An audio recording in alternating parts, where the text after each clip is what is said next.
ನಮಸ್ತೆ. ನಾನು ಉಮೇಶ್ ರವರ ಕಾಶ್ಮೀರಿ ಡೈರಿ ಬಗ್ಗೆ ಹೇಳ್ತಾ ಇದ್ದೆ. ಅಂದರೆ ಕಾಶ್ಮೀರ ನಮ್ಮ ಕೈ ತಪ್ಪೋದಕ್ಕೆ ಭಾರತದ ರಾಜಕಾರಣಿಗಳು ಎಷ್ಟು ಮಹತ್ವವನ್ನು ವಹಿಸ್ತಾರೆ ಅನ್ನೋದ್ರ ಬಗ್ಗೆ ಹೇಳ್ತಾ ಇದ್ದೆ. ಹಾಗೆ ನಮ್ಮ ಸೈನಿಕರು ಆ ಸಮಯದಲ್ಲಿ ನಡೆಸಿದ ಹೋರಾಟದ ಬಗ್ಗೆ ಹೇಳ್ತಾ ಇದ್ದೆ. ನಿಜಕ್ಕೂ ನೀವು ಎಲ್ಲ ನಮ್ಮ ಸೈನಿಕರಿಗೆ ಯಾವಾಗಲೂ ಚಿರಋಣಿಯಾಗಿರಬೇಕು. ಇಲ್ಲ ಅಂದಿದ್ರೆ ಇವತ್ತು ಕಾಶ್ಮೀರ ನಮ್ಮ ಕೈ ತಪ್ಪೋಗ್ತಾ ಇತ್ತು. ಹಂಗೆ ಒಂದೊಂದೇ ಬಹುಶಃ ಮಾರ್ಕೊಂಡಿದ್ರು ಏನು ಆಶ್ಚರ್ಯ ಪಡೋಂಗೇನಿಲ್ಲ. ಆ ರೀತಿ ಆಗ್ತಾಯಿತ್ತು. ಅದಕ್ಕೆ ನಾನು ಮೊದಲೇ ಹೇಳ್ದಂಗೆ ಲೆಫ್ಟಿನೆಂಟ್ ಕರ್ನಲ್ ರಾಯ್ ಅವರು ಸಹ ತಮ್ಮ ಪ್ರಾಣವನ್ನು ತ್ಯಾಗ ಮಾಡಿದ್ರು. ಅದಾದ ನಂತರ ಸೋಮನಾಥ್ ಮತ್ತು LP ಸೇನ್ ಅವರು, ಸೋಮಿ ಅಂತಲೇ ಕರೀತಾರೆ ಅವ್ರನ್ನ. ಅವರು ಸೋಮನಾಥ್ ಶರ್ಮಾ ಮತ್ತು ಲೆಫ್ಟಿನೆಂಟ್ ಸೋಮನಾಥ್ ಶರ್ಮಾ ಮತ್ತು LP ಸೇನ್ ಅವರ ಜೊತೆಯಲ್ಲಿ ಮುಂದೆ ಯುದ್ಧಕ್ಕೆ ಸಜ್ಜಾಗ್ತಾರೆ ಅಂತ ಹೇಳ್ತಾ ಇದ್ದೆ.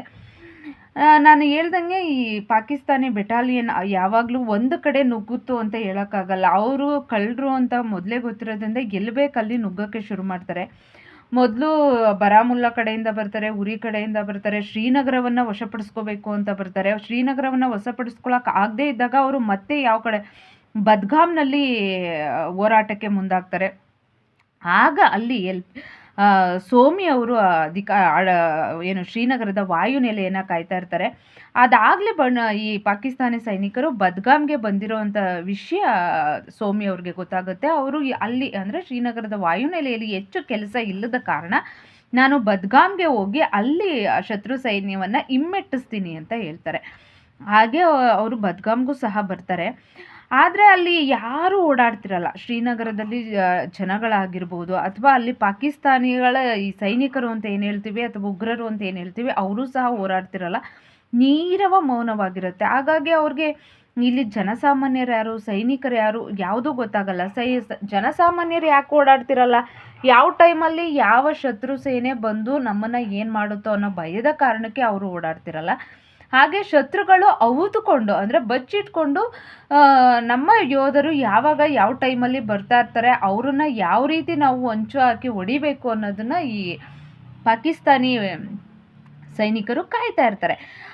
ಹೀಗೆ ಆಗಿರುತ್ತೆ. ಅಂದರೆ ಈ ಸೋಮನಾಥ್ ಶರ್ಮಾ ಅವ್ರಿಗೆ ಏನೊಂದು ಸಹ ಗೊತ್ತಾಗಲ್ಲ. ಆಗ ಸುಮಾರು 1:30ಕ್ಕೆ ಅವ್ರಿಗೆ ಬದ್ಗಾಮಿಂದ ಸೈನ್ಯವನ್ನು ಕಡಿಮೆ ಮಾಡ್ಕೊಳ್ಳಿ, ಯಾಕಂದರೆ ಇಲ್ಲಿ ಏನೋ ಅಂಥ ಮೇಜರಾಗಿ ಏನೋ ಪ್ರಾಬ್ಲಮ್ ಆಗಂಗಲ್ಲ.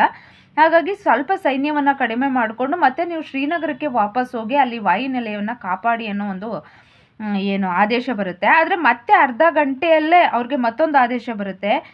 ಯಾವ ಟೈಮಲ್ಲಿ ಯಾವಾಗ ಶತ್ರುಗಳು ಎದುರಾಗ್ತಾರೋ ಗೊತ್ತಿಲ್ಲ. ಹಾಗಾಗಿ ನೀವು ಅಲ್ಲೇ ಸೈನ್ಯವನ್ನು ಏನು ಕಡಿಮೆ ಮಾಡೋದು ಬೇಡ, ಅಲ್ಲಿ ಇರಿ ಅಂತ ಮತ್ತೊಂದು ಆದೇಶ ಬರುತ್ತೆ. ಆವಾಗ ಅವ್ರಿಗೆ ಅಚ್ಚರಿ ಆಗುತ್ತೆ, ಯಾಕೆ ಏನು ಅಂತ ಅನ್ನೋವಷ್ಟರಲ್ಲೇ ಭಾರತೀಯ ಸೈನಿಕರನ್ನು ಪಾಕಿಸ್ತಾನಿ ಪಡೆ ಸುತ್ತುವರೆದು ಬಿಟ್ಟಿರುತ್ತೆ. ವಾಸ್ತವದಲ್ಲಿ ಅಂದರೆ ನಾನು ಈ ಪಹಲ್ಗಾಮ್ದು ಆ ದುರಂತದಲ್ಲೂ ಸಮಯದಲ್ಲೂ ಹೇಳಿದ್ದೆ, ಸ್ಥಳೀಯರು ಸಹಕಾರ ಇಲ್ಲದೆ ಯಾವುದೂ ಆಗಲ್ಲ. ಅದೇ ರೀತಿ ಇಲ್ಲಿ ವಾಸ್ತವದಲ್ಲಿ ಸೋಮಿ ಅವ್ರಿಗೂ ಸಹ ಹಳ್ಳಿಗಳು ಯಾರು ಹಳ್ಳಿಯಲ್ಲಿ ವಾಸ ಮಾಡ್ತಾರೆ, ಈ ಸ್ಥಳೀಯರು ಅಂದ್ಕೊಂಡಿದ್ರೋ ಅವರೇ ಪಾಕಿಸ್ತಾನದ ಸೈನಿಕರಾಗಿರ್ತಾರೆ. ಅವ್ರಿಗೆ ಗೊತ್ತೇ ಆಗಿರಲ್ಲ. ಆ ಟೈಮಲ್ಲಿ ಇದ್ದಕ್ಕಿದ್ದಂತೆ ಸುತ್ತ ಎಲ್ಲ ಕಡೆಯಿಂದನೂ ಈ ಭಾರತೀಯ ಸೈನಿಕರನ್ನು, ನಮ್ಮ ಸೈನಿಕರನ್ನು ಸುತ್ತುವರೆದು ಬಿಡ್ತಾರೆ.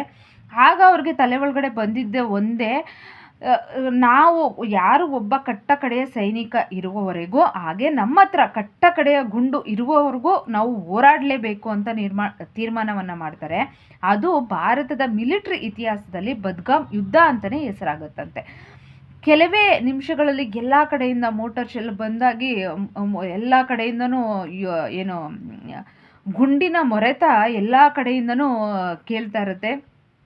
ಹಾಗೆ ನಾನು ಮೊದಲೇ ಹೇಳ್ದಂಗೆ ಇಲ್ಲಿ ಹಳ್ಳಿಯವರು, ಸ್ಥಳೀಯರು ಯಾರು, ಪಾಕಿಸ್ತಾನಿ ಸೈನಿಕರು ಯಾರು ಅಂತ ಯಾವುದೇ ಗೊತ್ತೇ ಆಗದೇ ಇರೋ ರೀತಿ ಅವರು ಏರ್ಪಾಡನ್ನು ಮಾಡ್ಕೊಂಡಿರ್ತಾರೆ. ಹಾಗಾಗಿ ಆ ಸೋಮನಾಥ್ ಶರ್ಮಾ ಅವರ ಅಥವಾ ಸೋಮಿ ಅವರ ತಂಡ ಏನು ಮಾಡುತ್ತೆ, ಇದ್ದಕ್ಕಿದ್ದಂಗೆ ಬುಲೆಟ್ನ ಫೈರ್ ಮಾಡೋಕ್ಕೆ ಹೋಗಲ್ಲ, ಹಾಗೆ ಶೆಲ್ಗಳನ್ನ ಬಿಡೋಕ್ಕೆ ಹೋಗಲ್ಲ.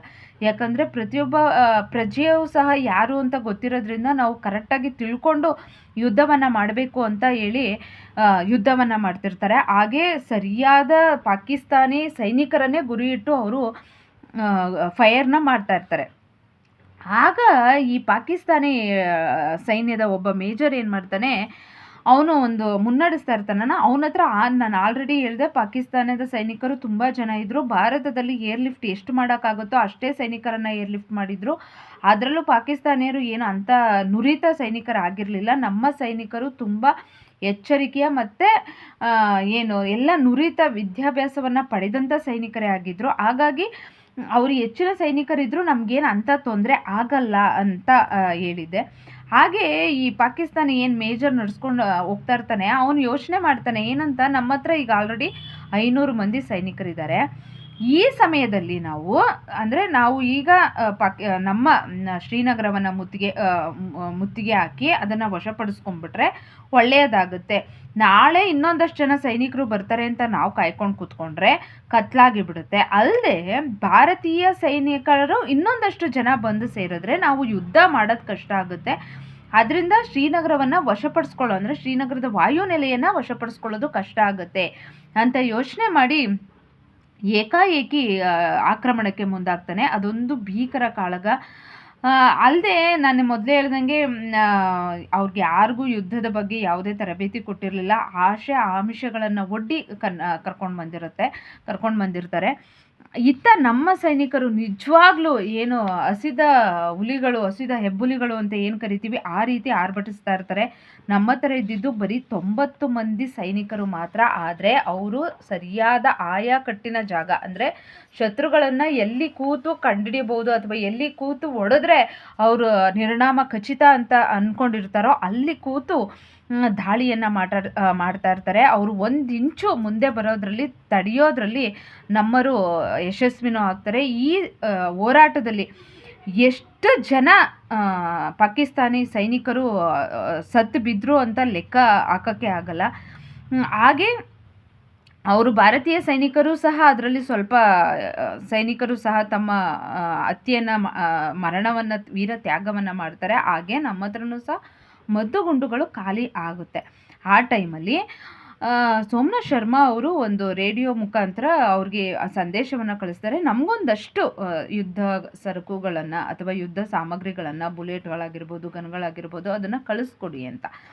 ಆಗ ಅಲ್ಲಿದ್ದಂಥ ಕೋರ್ ಕಮಾಂಡರ್ಗೆ ಅರ್ಥ ಆಗುತ್ತೆ, ನೀವು ವಾಪಸ್ ಬಂದ್ಬಿಡಿ, ಶತ್ರು ಸೈನ್ಯ ಜಾಸ್ತಿ ಇದ್ದರೆ ಯುದ್ಧ ಮಾಡೋಕ್ಕಾಗಿಲ್ಲ ಅಂದರೆ ಸಾಧ್ಯ ಆದರೆ ವಾಪಸ್ ಬಂದ್ಬಿಡಿ ಅಂತ. ಆಗ ಸೋಮಿ ಹೇಳ್ತಾರೆ, ಇಲ್ಲ, ನನ್ನ ಕೊನೆಯ ಉಸಿರು ಇರೋವರೆಗೂ, ಹಾಗೆ ನನ್ನ ಕೊನೆಯ ಗುಂಡು ಇರೋವರೆಗೂ, ನಮ್ಮ ಹತ್ರ ಕೊನೆಯ ಗುಂಡಿರೋವರೆಗೂ ನಾವು ವಾಪಸ್ ಬರೋ ಪ್ರಶ್ನೆನೇ ಇಲ್ಲ. ಸಾಧ್ಯ ಆದರೆ ಇನ್ನೊಂದಷ್ಟು ಸೈನ್ಯವನ್ನು ಕಳಿಸ್ಕೊಡಿ, ಇನ್ನೊಂದಷ್ಟು ಯುದ್ಧ ಬುಲೆಟ್ಗಳನ್ನು, ಗುಂಡುಗಳನ್ನು ಕಳಿಸ್ಕೊಡಿ ಅಂತ ಕೇಳ್ತಾರೆ. ಅದೇ ರೀತಿ ಅವರು ಸಹ ಏನು ಸೈನಿಕರಿಗೆ ಗುಂಡುಗಳನ್ನು ಲೋಡ್ ಮಾಡಿಕೊಂಡು ಯಾವ್ಯಾವ ಆಯಕಟ್ಟಿನ ಜಾಗಗಳಲ್ಲಿ ಕುಳಿತುಕೊಂಡು ಯುದ್ಧ ಮಾಡಿದ್ರೆ ಯಾವ ರೀತಿ ಪರಿಣಾಮ ಆಗುತ್ತೆ ಅಂತ ಹೇಳಿ ಅವರಿಗೆ ನಿರ್ದೇಶನವನ್ನು ಮಾಡ್ತಾ ಪರಿಣಾಮಕಾರಿಯಾಗಿ ಯುದ್ಧವನ್ನು ಮಾಡ್ತಾರೆ. ಕಾಶ್ಮೀರ, ಶ್ರೀನಗರ ನಮ್ಮ ಕೈ ತಪ್ಪು ಹೋಗೋದನ್ನ ತಪ್ಪಿಸ್ತಾರೆ. ಅವರು ಒಂದು ಸಂದೇಶವನ್ನು ಕಳಿಸ್ತಾರೆ, ನೋಡಿ ಎಷ್ಟು ಚೆನ್ನಾಗಿದೆ. ನಮಗೆ ಎನಿಮಿ ತುಂಬ ದೂರ ಏನಿಲ್ಲ, ಒಂದು 50 ಹೆಜ್ಜೆ ಅಥವಾ 50 ಮೀಟರ್ ಅಂತ ಏನು ಕರಿತೀವಿ, 50 ಮೀಟರ್ ಅಷ್ಟೇ ಇದ್ದಾರೆ. ಆದರೆ ನಾವು ಯಾವುದೇ ಕಾರಣಕ್ಕೂ ಅವ್ರನ್ನ ಬಿಟ್ಕೊಡೋ ಪ್ರಶ್ನೆನೇ ಇಲ್ಲ, ನಮ್ಮ ಹತ್ರ ಕೊನೆ ಸೈನಿಕ ಇರೋವರೆಗೂ, ಕೊನೆ ಗುಂಡು ಇರೋವರೆಗೂ ಅಂತ ಒಂದು ಸಂದೇಶವನ್ನು ಕಳಿಸ್ತಾರೆ. ಪ್ರತಿಯೊಬ್ಬರಿಗೂ ಇದು ಮಾಡು ಇಲ್ಲವೇ ಮಡಿ ಅನ್ನೋ ಒಂದು ರೀತಿ ಆಗಿರುತ್ತೆ. ಇದೇ ಟೈಮಲ್ಲಿ ನೋಡಿ, ಯಾವುದೇ ಯುದ್ಧ ಮಾಡಬೇಕಾದ್ರೆ ಒಬ್ಬ ಮುಖಂಡ ಲೀಡರು ಯುದ್ಧ ಮಾಡ್ತಿರ್ಬೇಕಾದ್ರೆ ಅವನು ಅತ್ತ ಇತ್ತ ನೋಡೋಕ್ಕಾಗಲ್ಲ. ಆ ಟೈಮಲ್ಲಿ ಒಬ್ಬ ಬ್ಯಾಟ್ಮ್ಯಾನ್ ಅಂತ ಇರ್ತಾನೆ. ಅವನು ಏನು ಯುದ್ಧ ಮಾಡ್ತಾ ಇರ್ಬೇಕಾದ್ರೆ ಆ ಕಡೆ ಶತ್ರುಗಳು ಯಾವ ಕಡೆ ಬರ್ತಿದ್ದಾರೆ ಅಥವಾ ಗುಂಡುಗಳ ಮೊರೆತ ಶೆಲ್ ಯಾವ ಕಡೆ ಬರ್ತಿರುತ್ತೆ ಅದನ್ನು ಅದನ್ನು ಹೇಳೋವಂಥವನೇ ಅಥವಾ ನಿರ್ದೇಶನ ಮಾಡುವಂಥವನೇ ಈ ಬ್ಯಾಟ್ಮ್ಯಾನ್. ಈ ಸೋಮನಾಥ್ ಶರ್ಮಾ ಅವರು ಒಬ್ಬ ಬ್ಯಾಟ್ಮ್ಯಾನು, ಹಾಗೆ ಒಬ್ಬ JCO ಅವರು ಒಬ್ಬ ಅಧಿಕಾರಿ. ಆ ಮೂವರು ಒಂದು ಗುಂಡಿಯಲ್ಲಿ ಕುಳಿತು ಯುದ್ಧವನ್ನು ಮಾಡ್ತಿರ್ತಾರೆ. ಆ ಟೈಮ್ಗೆ ಪಾಕಿಸ್ತಾನದ ಒಂದು ಸೈನಿಕರು ಬಿಟ್ಟಂಥ ಒಂದು ಶೆಲ್ ಆ ಗುಂಡಿ ಒಳಗೆ ಬಂದು ಅಪ್ಪಳಿಸುತ್ತೆ. ಅಲ್ಲಿ ಇದ್ದ ಮೂವರು ಸಹ ವೀರಮರಣವನ್ನು ಅಪ್ತಾರೆ. ಆ ಟೈಮಲ್ಲಿ ನೋಡಿ, ಸೋಮಿ ಅವ್ರಿಗೆ ಅವ್ರ ತಾಯಿ ಒಂದು ಭಗವದ್ಗೀತೆಯ ಪುಸ್ತಕವನ್ನು ಕೊಟ್ಟಿರ್ತಾರಂತೆ. ಅದನ್ನು ಅವರು ಸದಾ ಜೇಬಿನಲ್ಲಿ ಇಟ್ಕೊಂಡಿರ್ತಾರಂತೆ.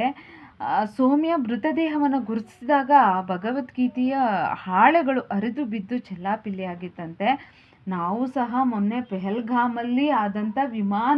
ಪೆಹಲ್ಗಾಮಲ್ಲಿ ನಡೆದಿದ್ದಂಥದ್ದು ಮೊನ್ನೆ ರೀಸೆಂಟಾಗಿ ಒಂದು ವಿಮಾನ ದುರಂತ ಆಯಿತು. ಅದರಲ್ಲೂ ಸಹ ಭಗವದ್ಗೀತೆ ಮತ್ತು ಕುರಾನ್ ಆಗಿರ್ಬೋದು, ಅದರ ಪುಸ್ತಕಗಳ ಒಂದು ಹಾಳೇನೂ ಹಾಳಾಗಿರಲಿಲ್ಲ. ಬಹುಶಃ ನಮ್ಮ ಧರ್ಮ, ನಮ್ಮ ಸಂಸ್ಕೃತಿಗೆ ಇರುವಂಥ ಮಹತ್ವ ಅಂತ ಅನಿಸುತ್ತೆ ಅದು. ತುಂಬ ಏನು ಪ್ರೌಡ್ ಫೀಲ್ ಆಗುತ್ತೆ ನಮ್ಮ ಧರ್ಮ, ನಮ್ಮ ಸಂಸ್ಕೃತಿ ಬಗ್ಗೆ. ಹಾಗೆ ಈ ಸೋಮನಾಥ್ ಶರ್ಮಾ ಅವರು ಸಹ, ಅವ್ರಿಗೂ ಸಹ ಸತ್ತ ನಂತರ ಕೊಡುವಂಥ ವೀರ ಚಕ್ರ ನ ಕೊಟ್ಟು ಗೌರವಿಸಲಾಗುತ್ತೆ. ಆಗ ಅಲ್ಲಿಗೆ ಇದ್ದಂಥ ಅಲ್ಲಿ ನೆಕ್ಸ್ಟ್ ಸೀನಿಯರ್ ಯಾರಿರ್ತಾರೆ ಅವರು ಅಧಿಕಾರವನ್ನು ವಹಿಸ್ಕೊಳ್ತಾರೆ. ಅವರು ಸಹ ಅಷ್ಟೇ ಹೇಳ್ತಾರೆ, ನಾವು ಇಲ್ಲಿಗೆ ಬಂದಿರೋದು ಸಾಯೋದಕ್ಕಲ್ಲ, ಗೆಲ್ಲೋದಕ್ಕೆ, ಹಾಗೆ ನಮ್ಮ ಶತ್ರುಗಳನ್ನು ಸಂಹಾರ ಮಾಡೋದಕ್ಕೆ ಅಂತ ಹೇಳಿ ಮತ್ತೆ ಅಲ್ಲಿದ್ದಂಥ ಸೈನಿಕರನ್ನು ಹುರಿದುಂಬಿಸ್ತಾರೆ. ಮತ್ತೆ ಯುದ್ಧ ಮುಂದುವರಿಯುತ್ತೆ. ಯುದ್ಧ ಎಷ್ಟು ಮುಂದುವರಿಯುತ್ತೆ ಅಂದರೆ, ಪಾಕಿಸ್ತಾನಿ ಪಠಾಣ್ಗಳು ಅಂದರೆ ಸೈನಿಕರು 500 ಜನ ಇದ್ದರೂ ಸಹ ಅವರು ಒಂದು ಹೆಜ್ಜೆ ಮುಂದೆ ಬದ್ಗಾಮಿಂದ ಮುಂದೆ ಬದ್ಗಾಮ್ಗೆ ಬರೋದಕ್ಕೆ ಅವಕಾಶ ಕೊಡ್ದಂಗೆ ನಮ್ಮ ಶ್ರೀನಗರದ ವಾಯುನೆಲೆಯನ್ನು, ನಮ್ಮ ಇಡೀ ಜಮ್ಮು ಮತ್ತು ಕಾಶ್ಮೀರವನ್ನು ಕಾಪಾಡ್ತಾರೆ. ಶತ್ರು ಸೈನ್ಯವನ್ನು ಧೂಳೀಪಟ ಮಾಡ್ತಾರೆ. ಅಕ್ಷರಶಃ ಎಷ್ಟು ಪಾಕಿಸ್ತಾನಿ ಸೈನಿಕರ ಮೃತದೇಹಗಳು ಪತ್ತೆ ಆಯಿತು ಅಂತ ಗೊತ್ತಿಲ್ಲ. ನಾನು ಮೊದಲೇ ಹೇಳ್ದಂಗೆ ಒಂದು 500 ಜನ ಇದ್ದರು ಅನ್ನೋದಾದರೆ 300ಕ್ಕಿಂತ ಹೆಚ್ಚು ಜನರು ಹತರಾಗಿರ್ತಾರೆ. ಅಲ್ಲದೆ ಮಿಕ್ಕವ್ರು ಏನು ಮಾಡ್ತಾರೆ, ಯುದ್ಧ ಭೂಮಿಯಿಂದ ಓಡೋದಕ್ಕೆ ಶುರು ಮಾಡ್ತಾರೆ. ಆಗ ಭಾರತೀಯ ಸೈನ್ಯಕ್ಕೆ ವಿರೋಚಿತ ಜಯ ಸಿಗುತ್ತೆ ಅಂತ ಅಂದ್ಕೊಂಡ್ರೆ, ಅಂದರೆ ಆ ಟೈಮಲ್ಲೇ, ಅದಲ್ಲದೆ ಅದಕ್ಕೂ ಮುಂಚೆ ಒಂದಷ್ಟು ಪ್ರದೇಶಗಳನ್ನು ಅವರು ತಮ್ಮ ತೆಕ್ಕೆಗೆ ತಗೊಂಡಿರ್ತಾರೆ. ಅದನ್ನೇ ನಾವು ಪಾಕಿಸ್ತಾನ ಆಕ್ರಮಿತ ಕಾಶ್ಮೀರ ಅಂತ ಹೇಳೋದು, ಅದನ್ನು ಮುಂದೆ ಹೇಳ್ತೀನಿ.